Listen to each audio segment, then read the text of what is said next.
അതിൽ ഒരു കുട്ടിയുടെ വീഡിയോ നിങ്ങൾക്ക് യൂട്യൂബിൽ സെർച്ച് ചെയ്താൽ കിട്ടും. എന്നെ ഈ മുറിയിൽ പൂട്ടിയിടുകയും പുറം ലോകവുമായി എനിക്ക് യാതൊരു ബന്ധവും. മലയാളം ബിഗ് ബോസ് സീസൺ 6 ഒരു കണ്ടസ്റ്റന്റ് ആയിരുന്നു. ഇതിന്റെ അഡ്വക്കേറ്റ് ആണ്, അഡ്വക്കേറ്റ് സൂര്യ, ഹൈക്കോടതിയിലാണ് പ്രാക്ടീസ് ചെയ്യുന്നത്.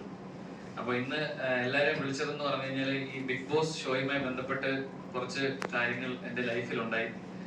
അത് ഒരു സാമൂഹികമായി പ്രശ്നം ഉള്ള ഒരു വിഷയമായിട്ട് മനസ്സിലാക്കിയതുകൊണ്ട് അത് നിങ്ങളെ എല്ലാവരിലൂടെയും ജനങ്ങളിലേക്ക് എത്തിക്കുക എന്നുള്ള ഒരു ഉദ്ദേശം കൊണ്ടാണ് ഞാൻ ഇങ്ങനെ ഒരു സ്റ്റെപ്പ് എടുത്തത് എൻ്റെ ലൈഫിൽ. എനിക്കൊക്കെ അറിയാം, മീഡിയ ഇൻഡസ്ട്രി നിൽക്കുന്ന ഒരാളാണ്. അപ്പോൾ ആ ഒരു റിസ്ക് എടുത്തിട്ടാണ് ഞാൻ ഈ കാര്യങ്ങളെല്ലാം പുറത്ത് പറയാൻ തയ്യാറായത്. ഒരു പരാതി ഞാൻ ബിഗ് ബോസിനെതിരെ, അതായത് ബിഗ് ബോസ് സംഘാടകർക്കെതിരെ കൊടുത്തിരുന്നു ഇറങ്ങിയതിനു ശേഷം.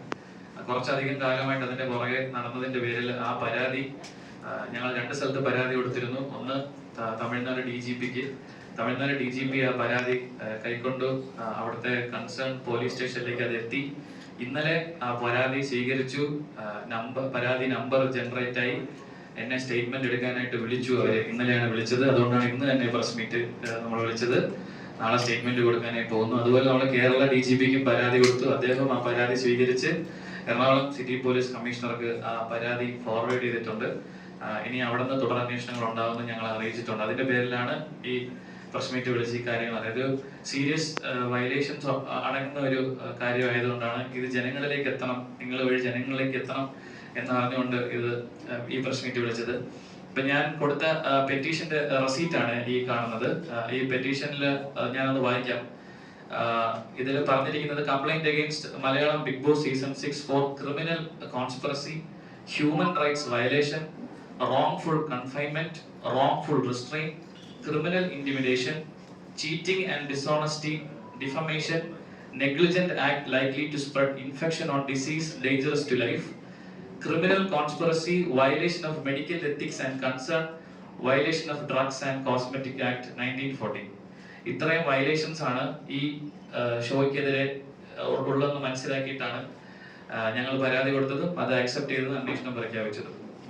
ഇത് നിങ്ങൾ അറിയിക്കാനാണ് വിളിച്ചത്. ഇതിന് ഉണ്ടായ സാഹചര്യം ഞാൻ പറയാം. ഇത് എന്ത് കാരണം കൊണ്ടാണ് ഇത്തരത്തിലേക്ക് എത്തിയതും ഈ പരാതി കൊടുക്കാൻ എൻ്റെ ലൈഫിൽ എന്ത് സാഹചര്യം ഉണ്ടായതെന്ന് പറയാം.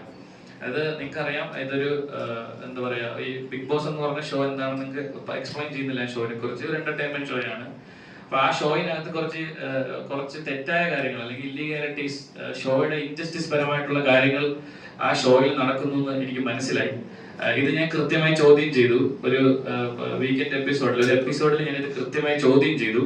എന്റെ ചോദ്യം ചെയ്യലിന്റെ ഭാഗമായിട്ട് ഇവരെന്നെ അകത്തേക്ക് വിളിച്ച് ഇവരെന്നെ ആദ്യം ഫസ്റ്റ് വാണിംഗ് തന്നു. ആദ്യം എന്നെ കൺവിൻസ് ചെയ്യാനാണ് ശ്രമിച്ചത് ഇവര്. അങ്ങനെയൊന്നും എല്ലാ കാര്യങ്ങളെന്ന് പറയാൻ ശ്രമിച്ചത്. പക്ഷെ ഇതിന്റെ ടെക്നിക്കൽ സൈഡ് കൂടെ എനിക്ക് അറിയാവുന്നത് കൊണ്ട് എനിക്ക് അവരെ പ്രോപ്പറായിട്ട് കൗണ്ടർ ചെയ്യാൻ പറ്റി. അങ്ങനെ ഞാൻ അവരെ പ്രോപ്പറായിട്ട് കൗണ്ടർ ചെയ്തപ്പോൾ അവർക്ക് എനിക്ക് ഉത്തരം തരാൻ പറ്റാതെ അവരെന്നെ ഒരു ത്രെറ്റനിങ് മോഡിലേക്ക് കാര്യങ്ങൾ എത്തിച്ചിട്ട് എന്നോട് പറഞ്ഞു, ഇത് ഇവിടുത്തെ കണ്ടസ്റ്റൻസുമായിട്ട് സിവിൽ ഡിസ്കസ് ചെയ്യരുത്, ഇത് അങ്ങനെ എല്ലാ കാര്യങ്ങളെന്ന് പറഞ്ഞ് എന്നെ ആദ്യത്തെ പ്രാവശ്യം ഒന്ന് വാൺ ചെയ്തിട്ടാണ് അവര് പുറത്തേക്ക് വിട്ടത്. ഒരു ശനിയാഴ്ചയാണ് ഈ വിഷയം ഉണ്ടായത്. അതിനുശേഷം എനിക്ക് ഒരു പണിഷ്മെന്റ് എന്ന രീതിയിൽ എന്നെ ആ ഗെയിമിന്റെ ഭാഗമായിട്ടുള്ള ഒരു പണിഷ്മെന്റ് എന്ന രീതിയിൽ എന്നെ അവർ ഉറങ്ങാൻ സമ്മതിച്ചില്ല. ആ രാത്രി കൃത്യമായി പറഞ്ഞാൽ ഒരു 24 മണിക്കൂറോളം എനിക്ക് ഉറക്കം നിഷേധിക്കുന്നുണ്ടായിരുന്നു. നിങ്ങൾ കാണുന്നത് പോലെയല്ല, ആ ഷോയിൽ ഡേ ടൈമില് വെളിച്ചമുള്ളത് പോലെ തന്നെ നൈറ്റിലും അത്യാവശ്യം ക്യാമറകളൊക്കെ ഉള്ളതുകൊണ്ട് എല്ലാ പ്രകാശത്തിലാണ്, അവിടെ ലൈറ്റിലാണ് ഉള്ളത്. ഉറങ്ങുന്നത് തന്നെ വളരെ ബുദ്ധിമുട്ടിയാണ്. ആ സാഹചര്യത്തിൽ എന്നെ അവർ ഉറങ്ങാൻ സമ്മതിച്ചില്ല. ഒരു പണിഷ്മെന്റിന്റെ ഭാഗമായിട്ട് ആ വീട്ടിൽ ഏത് മുറിയിൽ ഞാൻ കിടന്നാലും കൃത്യമായി മുറികളിൽ കേടാൻ പാടില്ലെന്നുണ്ട്. പിന്നെ പൊതുവായിട്ടുള്ള ജനറൽ ഏരിയയിൽ ഉറങ്ങാൻ ശ്രമിച്ചാലും എന്നെ ഉറങ്ങാൻ സമ്മതിച്ചില്ല. ഇവിടെ ഉറങ്ങരുത്, അവിടെ ഉറങ്ങരുത് എന്നൊക്കെ പറഞ്ഞ് ബാക്ക് ടു ബാക്ക് എന്നെ അവര് അതിൽ നിന്ന് വിലക്കിക്കൊണ്ടിരുന്നു.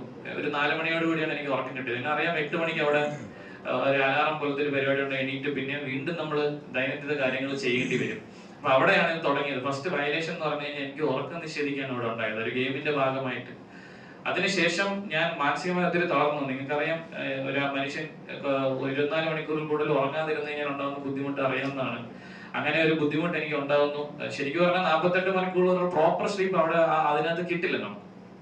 അപ്പം അത് കഴിഞ്ഞുണ്ടായ സാഹചര്യം എന്ന് പറഞ്ഞാൽ എന്റെ ഒരു കണ്ടസ്റ്റന്റിന് നടുവ് ഡിസ്കിന്റെ ഒരു ഇഷ്യൂ വന്നിട്ട് അവിടെ പുറത്തേക്ക് കൊണ്ടുപോകേണ്ട ഒരു ഇമ്മീഡിയറ്റ് സാഹചര്യം ഉണ്ടായിരുന്നു.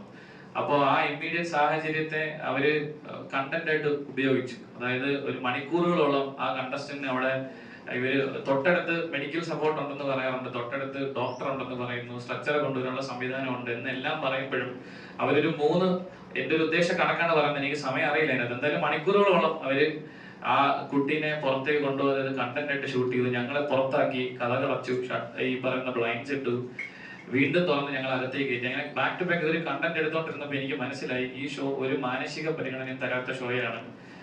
ഒരു മനുഷ്യന്റെ ജീവനോ അല്ലെങ്കിൽ അയാളുടെ ഇതിനോ ക്ഷമിക്കണം, അയാളുടെ ഒരു മാനസികാവസ്ഥയ്ക്കൊന്നും യാതൊരു വിലയും കൽപ്പിക്കാത്ത ഒരു ഷോയാണ്. പിന്നെ എനിക്ക് ഇനി അവിടെ തുടരണ്ട എന്ന് ഞാൻ ബാക്ക് ടു ബാക്ക് അവരോട് പറഞ്ഞുകൊണ്ടിരിക്കുകയായിരുന്നു. ഞാൻ ഇമോഷണലി ഒത്തിരി തകർന്നു പോയൊരു സാഹചര്യം ഉണ്ടായി. എന്നിട്ട് ഞാൻ അവരോട് ഈ ഷോയിൽ നിന്ന് പുറത്തു പോകണമെന്ന് വീണ്ടും വീണ്ടും മൾട്ടിപ്പിൾ ടൈംസ് ഞാൻ അവരോട് ആവശ്യപ്പെട്ടു. എനിക്ക് അവരിൽ കുറെ ആൾക്കാരെ പേഴ്സണലായിട്ട് അറിയാം. ഞാൻ ഈ ചാനലുമായി ബന്ധപ്പെട്ട് ജോലി ചെയ്യുന്ന ആളായിട്ട് എനിക്ക് ഒരുപാട് പേരെ അറിയാം. അവരുടെ പേരെടുത്ത് ഞാൻ ശരിക്കും പറഞ്ഞാൽ ഞാൻ കരഞ്ഞു എന്ന് തന്നെ പറയാം. പേരെടുത്ത് എന്നെ നിങ്ങൾ സഹായിക്കണം, എനിക്ക് ഇനി ഇവിടെ പിടിച്ചു നിൽക്കാൻ പറ്റില്ല, എന്നെ പുറത്തേക്ക് വിടണമെന്ന് ഞാൻ ബാക്ക് ടു ബാക്ക് അവരോട് പറഞ്ഞതിന്റെ ഭാഗമായിട്ട് എന്നെ അവര് ഈ പറയുന്ന ഒരു സ്ഥലത്ത്, ഈ കൺഫെഷൻ റൂം എന്ന് പറയുന്ന അവിടേക്ക് വിളിച്ച് എന്നോട് എന്നെ അവർ വീണ്ടും സമാധാനിപ്പിക്കാൻ ശ്രമിച്ചു, തിരിച്ച് ഗെയിമിലേക്ക് കൊണ്ടുവരാൻ ശ്രമിച്ചു. ഞാൻ പറ്റില്ല എന്ന് തറപ്പിച്ച് തന്നെ പറഞ്ഞു, എനിക്ക് പുറത്ത് പോകണം. എനിക്ക് ക്രിയേറ്റീവ് ടീമിനെ, ഇവിടുത്തെ സംഘാടകരായ ക്രിയേറ്റീവ് ടീമിന് തീരെ വിശ്വാസമില്ല. നിങ്ങളുടെ ചേഷ്ടകൾ തെറ്റാണ്. നിങ്ങൾ ഇവിടെ ഒരു മനുഷ്യ ജീവനോ യാതൊരു വിലയും കൊടുക്കാത്തവരാണ്, മാനുഷിക പരിഗണന കൊടുക്കാത്തവരാണ്, ഹ്യൂമാനിറ്റി നോക്കാത്ത ആൾക്കാരാണ്, അതുകൊണ്ട് കണ്ടന്റിന് വേണ്ടി എന്തും ചെയ്യുന്ന ആൾക്കാരാണ്. അതുകൊണ്ട് എനിക്ക് ഇവിടെ തുടരാൻ സാധിക്കില്ല എന്ന് ഞാൻ അവരടുത്ത് പറഞ്ഞതിന്റെ പേരിൽ ഇവരെന്നെ തിരിച്ച് വീണ്ടും ഗെയിമിലേക്ക് പുഷ് ചെയ്ത് കളയായിരുന്നുണ്ടായിരുന്നത്. വീണ്ടും മാറ്റി. അങ്ങനെ ഞാൻ അവിടെ നിസ്സഹകരണം പ്രഖ്യാപിച്ചു. ഞാൻ രാവിലെ തൊട്ട് ഭക്ഷണം കഴിക്കാതിരുന്നു, നിസ്സഹകരണം പ്രഖ്യാപിച്ചു. മത്സരത്തിൽ സഹകരിക്കില്ല എന്ന് പറഞ്ഞതിന്റെ പേരിൽ എനിക്കൊരു സൈക്കോളജിസ്റ്റിന്റെ സഹായം അവർ തന്നു. അദ്ദേഹത്തോട് ഞാൻ പറഞ്ഞത്, സൈക്കോളജിസ്റ്റ് അവിടെ ഇല്ല, ഞാൻ നിങ്ങളോട് പറയുകയാണ്, അവിടെ ഒരു സൈക്കോളജിസ്റ്റ് ഫിസിക്കലി പ്രസന്റ് അല്ല. ആ സൈക്കോളജിസ്റ്റ് വീഡിയോ കോളിലൂടെയാണ് വരുന്നത്. അദ്ദേഹം മുംബൈ ബേസ് ചെയ്തിട്ടുള്ള ഒരു സൈക്കോളജിസ്റ്റ് ആണെന്നാണ് മനസ്സിലാക്കാൻ സാധിച്ചത്. അദ്ദേഹത്തിന്റെ പേര് ഡോക്ടർ സാവന്ത് എന്നാണ്.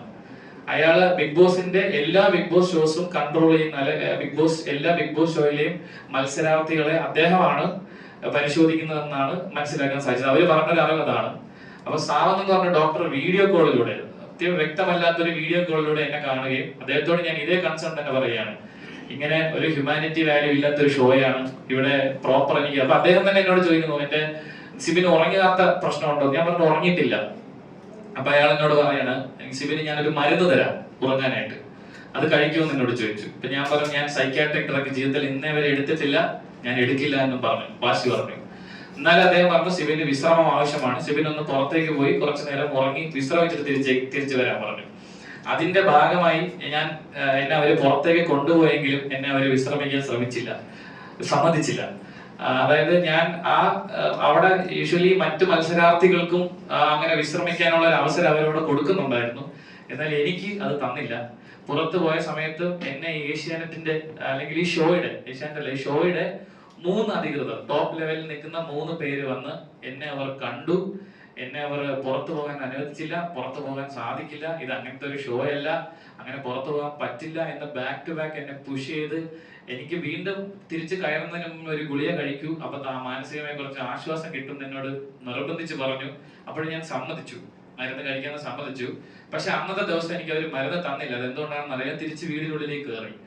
ആ രാത്രിയും എനിക്ക് ഉറങ്ങാൻ സാധിച്ചില്ല. മാനസികമായ ബുദ്ധിമുട്ടുകൾ കൊണ്ടും ഫിസിക്കലായിട്ടുള്ള ഭക്ഷണം കഴിക്കാതിരുന്നതിന്റെ പേരിൽ എനിക്ക് പ്രോപ്പറായിട്ട് ഉറങ്ങാൻ സാധിച്ചിട്ടില്ല. അടുത്ത ദിവസം രാവിലെ ഞാൻ ഉറക്കം എണീറ്റിട്ട് ഇവരോട് ഇത് തന്നെ ആവശ്യപ്പെടുകയാണ്, എനിക്ക് പുറത്തു പോകണം, എന്റെ ഉറക്കം ശരിയല്ല, ഞാൻ ഹാലൂസിനേറ്റ് ചെയ്യാൻ തുടങ്ങി എന്ന് പറഞ്ഞു.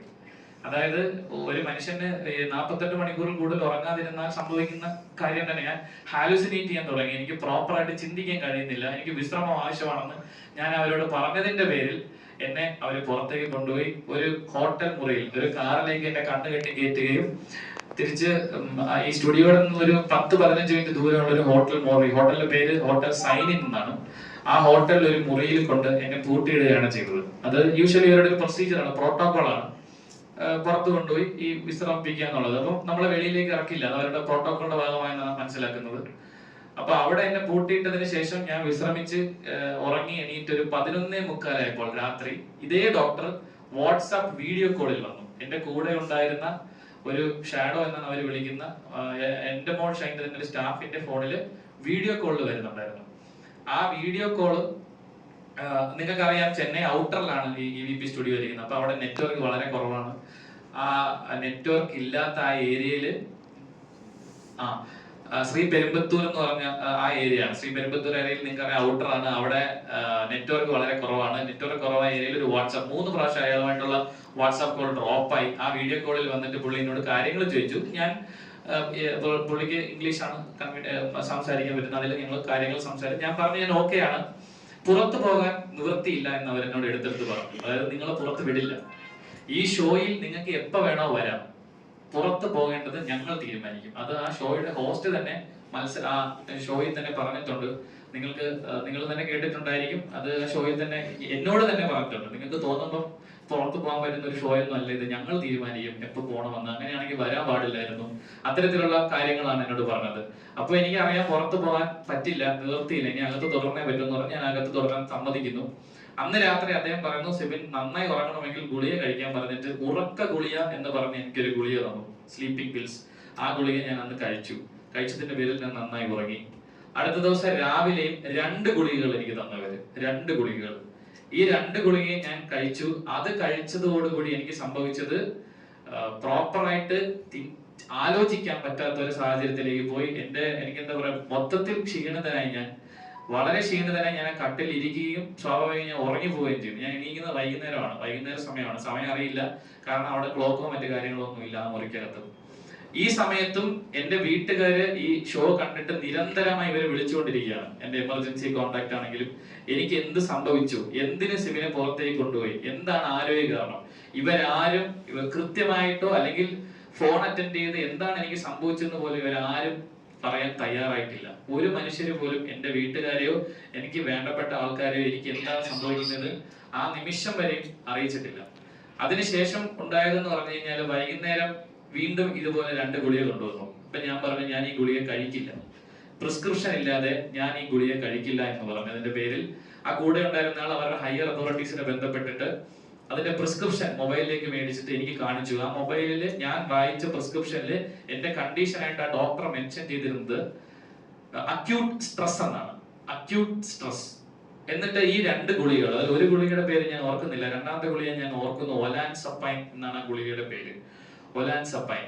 ഈ ഒലാൻസപ്പൈൻ മരുന്ന് എന്തിനാണ് ഉപയോഗിക്കുന്നത് ഞാൻ എന്റെ കൂടെയുള്ള ആ പയ്യനോട് ഗൂഗിൾ ചെയ്ത് ഒന്ന് പറയാൻ പറഞ്ഞു. അപ്പൊ അദ്ദേഹം അത് ഗൂഗിൾ ചെയ്യുകയും അത് സ്കീസോഫ്രീനിയ എന്ന് പറയുന്ന മാരകമായ രോഗത്തിന് കൊടുക്കുന്ന ഗുളികയാണെന്ന് ഞാൻ മനസ്സിലാക്കി.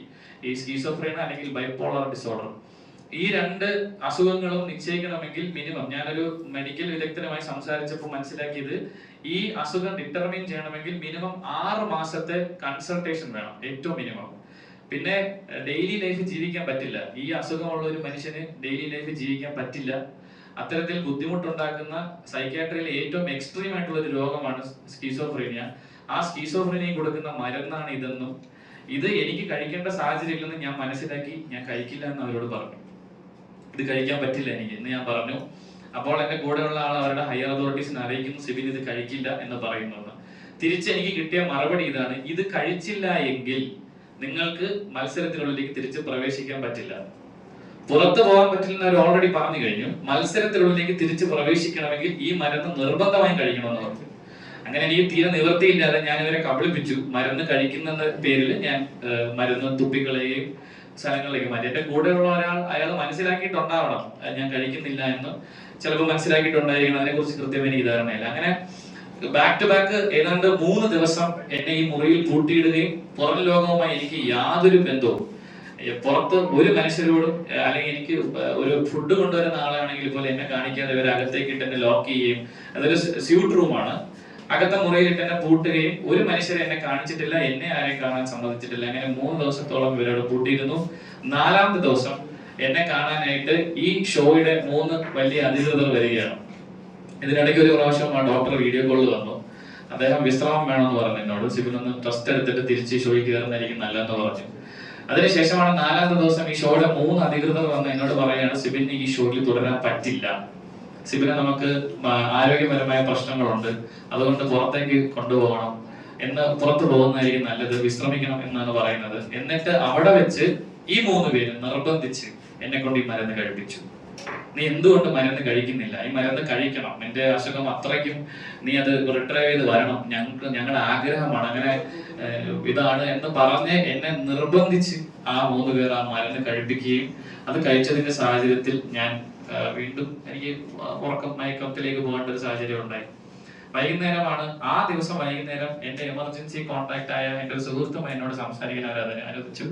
സംസാരിച്ചപ്പോഴാണ് എനിക്ക് മനസ്സിലായത്, ഇവര് എന്റെ വീട്ടിൽ ആ ദിവസം, അതായത് എനിക്ക് അവസാനം മരുന്ന് നിന്ന ദിവസം എന്റെ വീട്ടിൽ വിളിച്ച് ഇൻഫോം ചെയ്തത് എനിക്ക് സ്കീസോഫ്രീനിയ എന്ന് പറഞ്ഞ മാരകമായ രോഗമാണ്, വയലന്റ് ആണെന്ന് പറഞ്ഞു. ഞാൻ ഇവര് എന്റെ വീട്ടില് കൊടുത്തത് എക്സാക്ട്ലി ഈ വാക്കാണ്. സ്കീസോഫ്രീനിയ എന്ന് പറഞ്ഞ മാരകമായ അസുഖമാണ്, വയലന്റ് ആണ്, സഹ മത്സരാർത്ഥികളെ ഉപദ്രവിക്കാൻ ശ്രമിച്ചു, കുക്കർ എടുത്ത് അടിക്കാൻ ശ്രമിച്ചു, അതിന്റെ പേരിൽ സിബിനെ ഞങ്ങൾ ഒരു മുറിയിൽ പൂട്ടിയിട്ടിട്ടുണ്ട്, പുറത്തു വിടാൻ പറ്റില്ല, ഗുളിക കൊടുത്ത് കൺട്രോൾ ചെയ്ത് നിർത്തിയിരിക്കുകയാണ്, നിങ്ങൾ ആരെങ്കിലും വന്ന് സിബിനെ കൂട്ടിക്കൊണ്ടു പോകണം എന്നാണ് അവരോട് പറഞ്ഞതെന്നാണ് ഞാൻ മനസ്സിലാക്കിയത്. അത് ആ ഫോൺ കോൾ കഴിഞ്ഞപ്പോൾ എനിക്ക് മനസ്സിലായി, ഇവർക്ക് എന്നോട് എന്തോ ഒരു കോൺസ്പിറസി, എന്തോ ഒരു പ്ലാൻ ചെയ്തുള്ള ഒരു ആക്രമണം എനിക്കെതിരെ നടക്കുന്നുണ്ടെന്ന് മനസ്സിലായി. അതിനുശേഷം ഞാൻ നിങ്ങളെ ആ മരുന്ന് കാണിക്കാം. നിങ്ങൾക്കറിയാം, ഈ മരുന്ന് ഞാൻ എടുക്കുന്നത് അവസാനത്തെ ദിവസമാണ്. ഇതിന്റെ ഡിജിറ്റൽ കോപ്പിയാണ്, ഒറിജിനൽ എന്റെ കയ്യിൽ തന്നെ ഉണ്ട്, അത് ഞാൻ പോലീസിന്റെ ഏൽപ്പിക്കും. ഡിജിറ്റൽ കോപ്പി ഞാൻ നിങ്ങൾക്ക് ഷെയർ ചെയ്യാം. ഈ മരുന്ന് നിങ്ങൾക്കറിയാം, ബിഗ് ബോസിലെ മരുന്ന് തന്നെ ഇതുപോലെ ഒരു സിപ്പ് കവറിലാണ്, സിബിന്റെ പേര് എഴുതിയിട്ട് ഒരു സിപ്പ് കവറിലാണ് ഈ മരുന്ന് തന്നത്. ഈ മരുന്നില് കൃത്യമായി ഞാൻ ഇതിന്റെ എല്ലാ കോപ്പീസും നിങ്ങൾക്ക് തരാം. ഈ മരുന്ന് കൃത്യമായി ഇതിന്റെ സൂം ചെയ്ത കോപ്പീസും എന്റെ കയ്യിലുണ്ട്. ആ മരുന്നിന്റെ പേര് വായിക്കാൻ പറ്റും, ആ മരുന്നിന്റെ മറ്റു ഡീറ്റെയിൽസും ഈ തന്നെ എന്റെ കയ്യിലുള്ള ഫോട്ടോഗ്രാഫിയിൽ വായിക്കാൻ പറ്റും. ഇതിന്റെ ഒറിജിനൽ എന്റെ കയ്യിലുണ്ട്, അത് ഞാൻ അന്വേഷണ ഉദ്യോഗസ്ഥന് മുമ്പിൽ ഹാജരാക്കുന്നതായിരിക്കും. അപ്പൊ എന്റെ വീട്ടിൽ വിളിച്ച് ഇത് പറഞ്ഞത് ഇങ്ങനെ ഒരു കോൺസ്പിറസി നടക്കുന്നുണ്ടെന്ന് മനസ്സിലായിട്ടാണ് ഞാൻ തിരിച്ച് എയർപോർട്ടിൽ വരുന്നത്. അപ്പൊ ഞാൻ എയർപോർട്ടിൽ വന്ന് ഇറങ്ങിയ സാഹചര്യത്തിൽ മീഡിയാസ് സ്വാഭാവികമായിട്ട് നിങ്ങൾ ചിലർ അവിടെ ഉണ്ടായിരുന്നു. നിങ്ങൾ എന്നോട് എന്താണ് കാര്യമെന്ന് ചോദിച്ചു. നിങ്ങൾ കാര്യം ചോദിച്ചപ്പോൾ ഞാൻ നിങ്ങളോട് ഡോക്ടറിന്റെ നിർദ്ദേശപ്രകാരം ഞാൻ ഷോയിൽ നിന്ന് പുറത്തു വന്നതാണ്, അല്ലാതെ സ്വയമേ വാക്കൗട്ട് ചെയ്തതല്ല എന്നാണ് ഞാൻ പറഞ്ഞത്. അത് ഈ ഷോയുടെ അധികൃതർ ഉദ്ദേശിക്കുന്ന രീതിയിലുള്ള ഒരു മറുപടി അല്ലാത്തത് കൊണ്ടായിരിക്കാം ഞാൻ വീട്ടിൽ എത്തുമ്പോൾ തന്നെ എനിക്കൊരു കോൾ വന്നു. അതൊരു ത്രെഡ് കോൾ ആയിരുന്നു. അതായത് സിബിൻ മീഡിയയോട് സംസാരിക്കാൻ പാടില്ല, കോൺട്രാക്ട് വയലേഷൻ ആണ്, സിബിൻ അകത്ത് നടന്ന കാര്യങ്ങളൊന്നും പുറത്തു പറയരുത്, സിബിന്റെ ഭാവി ഞങ്ങൾ നശിപ്പിക്കും, സിബിനി വലിയ ഭീമമായ തുക എനിക്ക് തരേണ്ടി വരും, ഞങ്ങൾക്ക് തരേണ്ടി വരും, അങ്ങനെ ഫൈൻ ചോദിച്ച് ഞങ്ങൾ സിബിന്റെ ജീവിതം ബുദ്ധിമുട്ടിക്കും എന്ന് പറഞ്ഞിട്ടുള്ള ഒരു ഫോൺ കോളും അതിന്റെ പുറകെ ഒരു വാട്സാപ്പ് ഓഡിയോ മെസ്സേജുമാണ് ഞാൻ പിന്നെ കാണുന്നത്. വാട്സാപ്പ് ഓഡിയോ മെസ്സേജ് നിങ്ങൾക്ക് വേണ്ടി പ്ലേ ചെയ്യാം.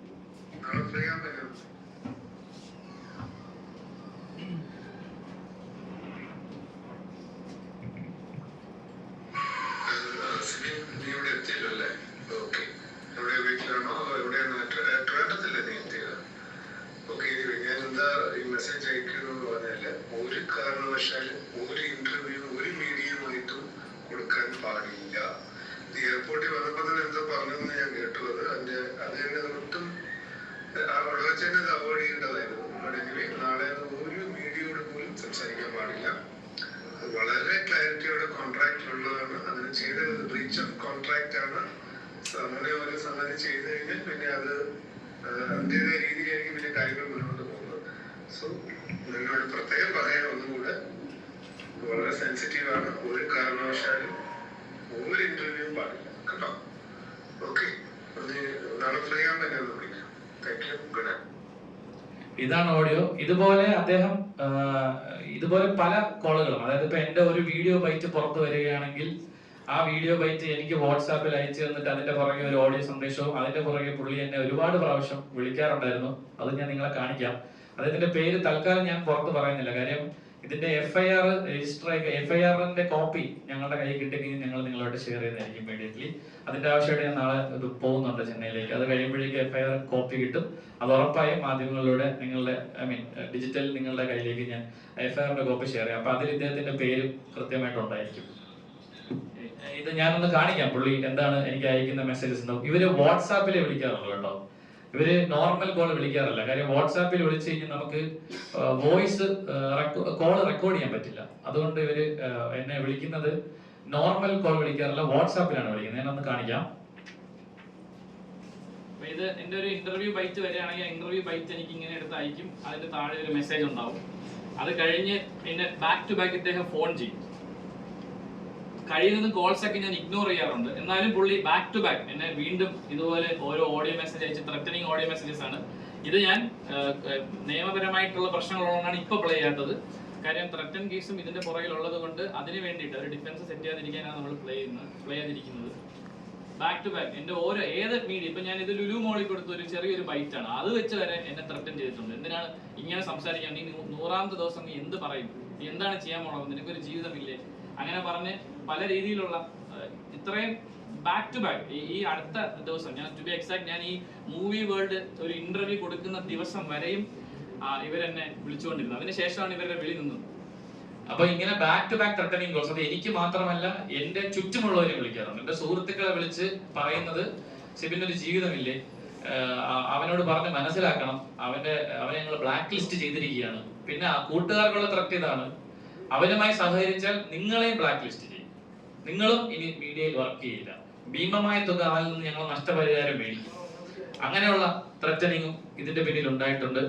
ഇനി ഇതിന് കഴിഞ്ഞ് അടുത്ത സംഭവിച്ചെന്ന് പറഞ്ഞാൽ ഇദ്ദേഹത്തിന് എന്റെ അടുത്ത് ദേഷ്യം വരാനുള്ള കാര്യം, ഇദ്ദേഹം തന്നെ എനിക്ക് ഒരു നിശ്ചിത ഫീസ് ആദ്യം ഈ പേയ്മെന്റ് തീരുമാനിച്ചിരുന്നു, ഒരു എമൗണ്ട് തീരുമാനിച്ചിരുന്നു. അതിന്റെ 50% ഇദ്ദേഹത്തിന് കൊടുത്താൽ മാക്സിമം ദിവസം എന്നെ അവിടെ നിർത്തി തരാമെന്ന് ഇയാൾ പറഞ്ഞിരുന്നു.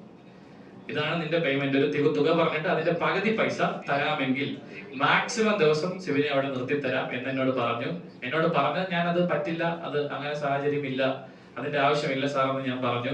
അങ്ങനെ പറഞ്ഞതിന്റെ പേരിൽ എന്റെ പേയ്മെന്റ് ഒരു വളരെ ഏറ്റവും മിനിമം പേയ്മെന്റിലേക്ക് ഇവർ എത്തിച്ചു. പിന്നെ ആ സമയത്ത് ഞാൻ കയറുന്ന കാര്യങ്ങൾ കൺഫേം ആയതുകൊണ്ടും മറ്റു കാര്യങ്ങൾ ഉള്ളതുകൊണ്ടും ഞാൻ എന്താ പർച്ചേസും കാര്യങ്ങളൊക്കെ കഴിഞ്ഞു, ഒരുപാട് തുക ഈ ഷോയ്ക്ക് വേണ്ടി ഇൻവെസ്റ്റ് ചെയ്തു പോയി.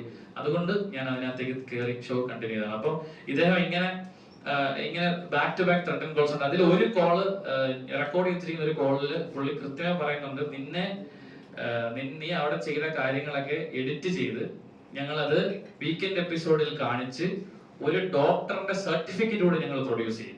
ഇതായിരുന്നു ത്രെറ്റ്.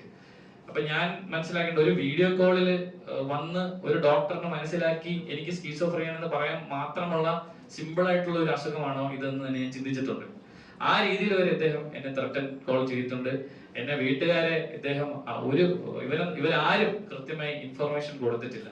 അങ്ങനെ ബാക്ക് ടു ബാക്ക് ത്രെറ്റ് വന്ന അവസാനം നിവൃത്തിയില്ലാതെയാണ് ഞാൻ ഇതൊരു നിയമപരമായി നേരിടാം എന്ന് പറയുന്ന ഒരു കാര്യത്തിലേക്ക് എത്തിച്ചേർന്ന. നിയമോപദേശം കൃത്യമായി ലഭിച്ചു. അതിന്റെ പേരിലാണ് ഞങ്ങൾ കേസ് കൊടുക്കാനായിട്ട് തമിഴ്നാട്ടിൽ പോയത്. ഞങ്ങൾ തമിഴ്നാട്ടിൽ ചെന്ന് ഇതിന്റെ കൺസേൺ സ്റ്റേഷനായ നസറപ്പട്ട് സ്റ്റേഷൻ, അവിടെ ഞങ്ങൾ പരാതി കൊടുക്കാൻ ചെന്നപ്പോൾ തന്നെ ഞങ്ങൾ പരാതി അവർ സ്വീകരിച്ചില്ല. ആ SHO കൃത്യമായി ഇവരുടെ കൺട്രോളിലാണ് ആ സ്റ്റേഷൻ എന്ന് ഞങ്ങൾക്ക് മനസ്സിലായി.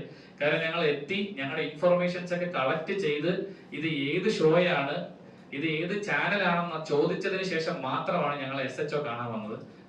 അദ്ദേഹം പറഞ്ഞത് പരാതി സ്വീകരിക്കില്ല, പരാതി എടുക്കില്ല. അപ്പം അദ്ദേഹം ഇതിന്റെ നിയമവശങ്ങൾ പറഞ്ഞ് പരാതി സ്വീകരിച്ച് റെസീറ്റ് ചോദിച്ചപ്പോൾ അദ്ദേഹം പറഞ്ഞു തരാൻ പറ്റില്ല, നിങ്ങൾ വേണമെങ്കിൽ DGPക്ക് പരാതി കൊടുത്തെന്ന് പറഞ്ഞു, ACPക്ക് പരാതി കൊടുത്തെന്ന് പറഞ്ഞു. അങ്ങനെ ഞങ്ങൾക്ക് അവിടെ നീതി കിട്ടില്ലെന്ന് മനസ്സിൽ ഞങ്ങൾ പുറത്തിറങ്ങിയപ്പോൾ ഞങ്ങൾ അവിടെ നിന്നും ഒരു ഇന്നോവ കാർ ഫോളോ ചെയ്യുന്നു. അപ്പൊ ഫോളോ ചെയ്യുന്ന മനസ്സിലാക്കി തൊട്ടടുത്തുള്ള ഒരു കോടതിയിലേക്ക് ഞങ്ങൾ വണ്ടി കയറ്റി. അവിടുത്തെ മജിസ്ട്രേറ്റിനെ കാണാനായിരുന്നു ഞങ്ങളുടെ ഉദ്ദേശം. അവിടെ എത്തിയപ്പോൾ ആ വണ്ടിയിൽ നിന്ന് വന്ന 4 പേരുണ്ടായിരുന്നു. അതിൽ ഒരാളെ ഞാൻ ഐഡന്റിഫൈ ചെയ്തിട്ടുണ്ട്. അയാളുടെ പേര് ജീവ എന്നാണ്. ഈ ജീവ എന്ന് പറയുന്നത് എന്റെ മോൾ ഷൈന്റെ ഒരു സ്റ്റാഫാണ്. ഫോട്ടോ കാണിക്കുന്നില്ല, ഫോട്ടോ എന്റെ കയ്യിലുണ്ട്, അദ്ദേഹത്തിന്റെ ഡീറ്റെയിൽസും ഫോൺ നമ്പറും ഒക്കെ എന്റെ കയ്യിലുണ്ട്. ജീവയാണ് എന്നാണ് അയാളുടെ പേര്. അയാൾ എന്റെ മോളുടെ സ്റ്റാഫാണ്. അയാളെ ഞാൻ നേരിട്ട് അങ്ങോട്ട് പോയി ഞാൻ സംസാരിച്ചു, എന്താണ് ഇവിടെ എന്ന് ചോദിച്ചപ്പോൾ പുള്ളി വേറൊരു കള്ളം പറഞ്ഞത്. കള്ളമാണെന്ന് എനിക്ക് മനസ്സിലായി. കാര്യം ആ സമയത്ത് ആ കോടതിയിൽ അങ്ങനെ ഒരു കാര്യം ചെയ്യാൻ പറ്റില്ല. അപ്പോ അതിനുശേഷം അവിടെ ഉണ്ടായിരുന്ന ഒരു അഡ്വക്കേറ്റ് ഞങ്ങളെ വന്ന് കണ്ടിട്ട്, നിങ്ങൾക്ക് ലോക്കൽ ത്രെറ്റ് ഉണ്ട്, ഇവിടെ നിൽക്കണ്ട, നിങ്ങൾ ഇവിടെ നിന്ന് പോകുന്നതാണ് നല്ലതെന്ന് പറഞ്ഞ് ഞങ്ങൾ അന്നേ ദിവസം അവിടെ നിന്ന് പോയി. അടുത്ത ദിവസമാണ് ഞങ്ങൾ DGPക്ക് പരാതി കൊടുത്തത്. DGP ആ പരാതി കേൾക്കുകയും കൃത്യമായി നടപടി എടുക്കാമെന്ന് ഉറപ്പുവരും. DGPക്ക് ഞങ്ങൾ തമിഴ്നാട് DGPക്ക് കൊടുത്ത പരാതിയുടെ റെസീറ്റാണിത്. ആ പരാതിയിന്മേൽ കൃത്യമായ ആക്ഷൻസ് എടുത്തിട്ടുണ്ട്. ആ ആക്ഷന്റെ ഭാഗമായിട്ടാണ് എന്നെ ഇന്നലെ വിളിച്ച് നിങ്ങളുടെ കേസിന് നമ്പർ ആയിട്ടുണ്ട്, സ്റ്റേറ്റ്മെന്റ് തരാനായിട്ട് ചെന്നൈയിൽ വരണമെന്ന് പറഞ്ഞത്. അപ്പം ഞാനിത് പബ്ലിക്കിൽ ടേക്കപ്പ് ചെയ്യാനുള്ള കാരണം എന്ന് പറഞ്ഞു കഴിഞ്ഞാൽ, ഈ ബിഗ് ബോസ് എന്ന് പറഞ്ഞ ഷോ ഹ്യൂമൻ റൈറ്റ്സിന്റെ 100% ഹ്യൂമൻ റൈറ്റ്സ് വയലേഷൻ ആണ്. അതായത് ഇവർക്ക് വേണ്ട രീതിയിൽ മത്സരം നടക്കുവാനായിട്ട് ഒരു മനുഷ്യന്റെ ജീവിതത്തിനെ അല്ലെങ്കിൽ ജീവന് തന്നെ ഭീഷണിയാവുന്ന രീതിയിൽ ഇവർ അതിനകത്ത് കാര്യങ്ങൾ ചെയ്യാറുണ്ട്. ഒന്ന്, ഗെയിമിനുള്ളിൽ ഇവർക്ക് എന്ത് മാറ്റങ്ങളോ ഫേവറിറ്റിസോ ഒക്കെ കാണിക്കാമായിരിക്കും. പക്ഷെ ഒരു മനുഷ്യന്റെ എന്താ പറയാ സ്വഭാവം മറ്റു രീതിയിൽ ഇവര് എഡിറ്റിംഗിൽ മാനിപ്പുലേറ്റ് ചെയ്ത് ചിത്രീകരിക്കുന്നു. അതിലും തീരാത്ത ആൾക്കാരെ മരുന്ന് കൊടുത്ത് പരീക്ഷണ വസ്തുക്കളായിട്ട് ഇവർ ഉപയോഗിക്കുന്നത്. അത് ആർക്ക് വേണ്ടി? ഇവർക്ക് ആരാണ് മരുന്ന് സപ്ലൈ ചെയ്യുന്നത്? ഏത് ഫാർമസ്യൂട്ടിക്കൽ കമ്പനിയാണ് അത് ചെയ്യുന്നത്?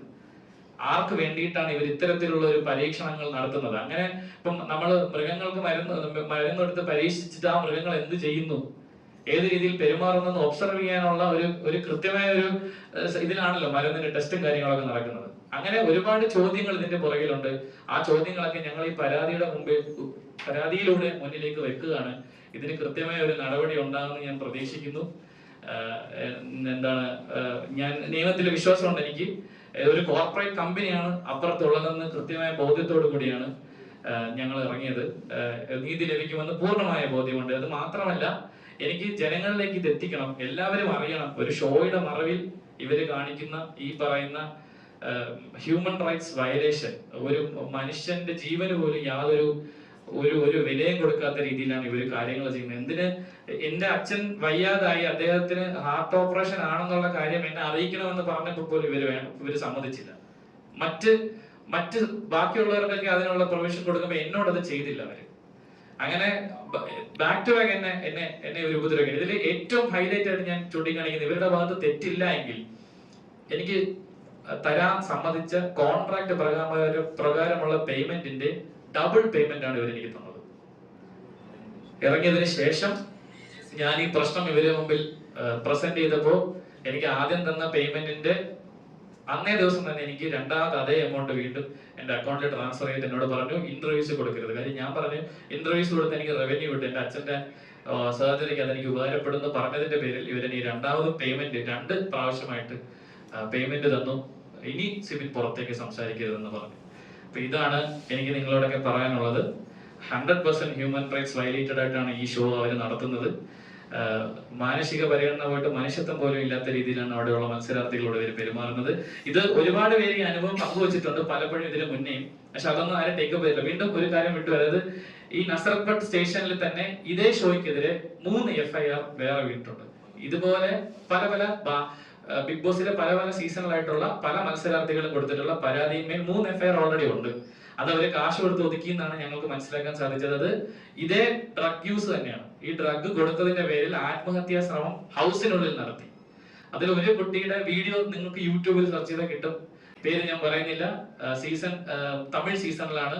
ആ കുട്ടി കൈ മുറിച്ച് അതിനകത്ത് വെച്ച് ആത്മഹത്യാ ശ്രമം നടത്തി. അത് മരുന്ന് കൊടുത്തതിന്റെ പേരിലാണെന്നും സൈക്യാട്രിക് ഡ്രഗ് കൊടുത്തതിന്റെ പേരിലാണെന്ന് ആ കുട്ടി മൊഴി കൊടുത്ത് അതിന്റെ പേരിൽ ഒരു FIR ഈ നസറത്ത് ബട്ട് സ്റ്റേഷനിൽ തന്നെയുണ്ട്. സോ ഇതൊരു ഹ്യൂജ് ക്രൈം ആണെന്ന് മനസ്സിലാക്കിയിട്ടാണ് ഇത് നാട്ടുകാരെ അറിയിക്കാൻ വേണ്ടിയിട്ടാണ് ഈ ഒരു പ്രസ് മീറ്റ് വിളിച്ചത്. എന്തെങ്കിലും ചോദിക്കണമെങ്കിൽ ചോദിക്കാം. അത് തന്നെ ഞാൻ തുടക്കം ഞാൻ പറഞ്ഞല്ലോ. ഈ ആദ്യത്തെ പ്രശ്നം എന്ന് പറഞ്ഞാൽ ഇദ്ദേഹത്തിന് ഈ പേയ്മെന്റിന്റെ ഷെയർ ചോദിച്ചു. അത് ഞാൻ കംപ്ലൈന്റ് ചെയ്യുന്ന പുള്ളിക്ക് പേടിയുണ്ട്. ബേസിക്കലി ആദ്യത്തെ പേടി അതാണ്. 2, ഈ ഷോയ്ക്കകത്ത് ഒരു പ്രത്യേക ഒരു പരിഗണന അല്ലെങ്കിൽ ഒരു ഫേവറിറ്റിസം നടക്കുന്നു ഞാൻ മനസ്സിലാക്കി ഞാനത് ഐഡന്റിഫൈ ചെയ്ത ആളാണ്. 3, ഈ മരുന്ന് എന്തിന് നിങ്ങൾ കൊടുക്കുന്നു എന്നുള്ള ചോദ്യം ഞാൻ ചോദിച്ചോടെ, വേറെ ആരും ചോദിച്ചായിട്ട് എനിക്ക് അറിവില്ല. വേറെ കണ്ടസ്റ്റൻസിന് ഇവർ മരുന്ന് കൊടുക്കുന്നുണ്ട്. അത് പുറത്ത് വന്ന ഒരു മത്സരാർത്ഥി അത് ക്യാമറയിൽ അഡ്മിറ്റ് ചെയ്തിട്ടുണ്ട്. എനിക്ക് 13 തവണ മരുന്ന് തന്നു എന്ന് പറഞ്ഞു. അപ്പൊ ഞാൻ മാത്രമാണ് ഇത് പ്രിസ്ക്രിപ്ഷൻ ചോദിച്ചത്. എന്തിനാണ് ഈ മരുന്ന് നിങ്ങൾ തരുന്നത്, എന്തിനുള്ള മരുന്നാണെന്ന ചോദ്യം ഞാനാണ് ഉന്നയിച്ചത്. അതിന്റെ പേരിലായിരിക്കാം.